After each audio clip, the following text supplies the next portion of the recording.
कोटपूतली के दिल्ली जयपुर हाईवे स्थित एक होटल में भाजपा प्रदेश महामंत्री और रामगंज मंडी से विधायक मदन दिलावर ने पत्रकारों से बातचीत में आमागढ़ मामले पर विधायक रामकेश मीणा के एक बयान पर पलटवार किया।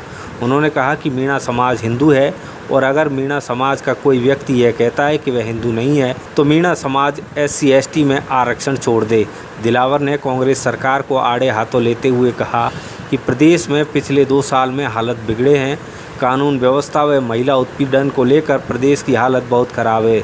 वहीं कर्ज माफ़ी के नाम पर किसानों के साथ सरकार ने धोखा किया है। कोरोना काल में बिजली की दरें बढ़ाकर सरकार ने जनता पर आर्थिक बोझ लाद दिया है। ये सरकार निकम्मी है, नाकारा है, कुछ काम करती नहीं है। इसलिए सारी बातें मुझे जनता के सामने रखना था, इसलिए प्रेस कॉन्फ्रेंस की है। मैंने आपको बताया कि किसानों के साथ किस प्रकार से अन्याय हो रहा है। भारतीय जनता पार्टी की सरकार के समय 10,000 रुपये प्रति किसान का बिजली का बिल माफ किया जाता था। 2.5 साल तक इस सरकार ने रोके रखा, यानी 25,000 रुपये प्रति किसान का लूट लिया।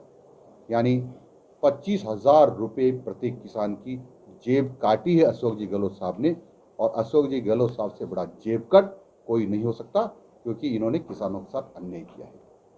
8.5 लाख लोगों का जो सहकारी समितियों से लोन लेते हैं और लोन लेते समय ही उनके बीमे की किस्त लोन देने वाली सहकारी समितियां काट लेती है, जिसको बीमा कंपनी को जमा कराना था। इस सरकार ने वो 8.5 किसानों का बीमा जमा नहीं कराया है। इसके कारण से जो खराबा हुआ है फसल का, वो किसानों को नहीं मिलेगा और पिछले साल भी नहीं मिला। इससे साफ जाहिर है कि ये किसानों के और दुश्मन हैं।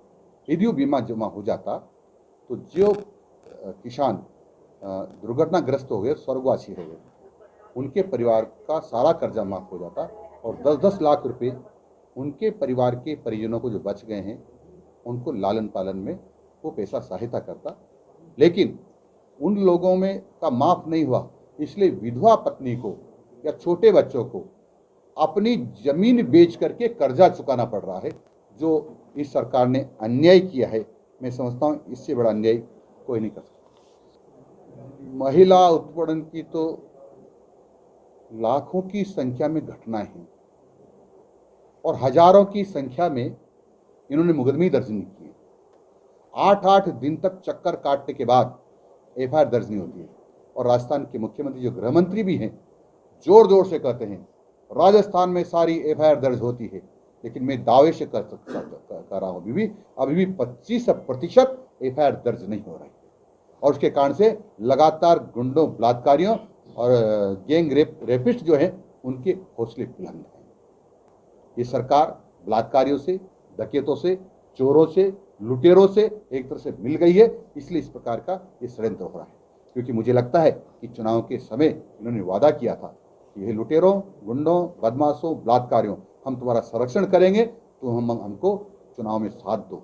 इसलिए उस वादे को निभा रहे हैं। इन्होंने कहा कि चुनाव के समय जब हमने वादा किया था उसको सबको निभा रहे हैं। उसमें से एक वादा ये भी था।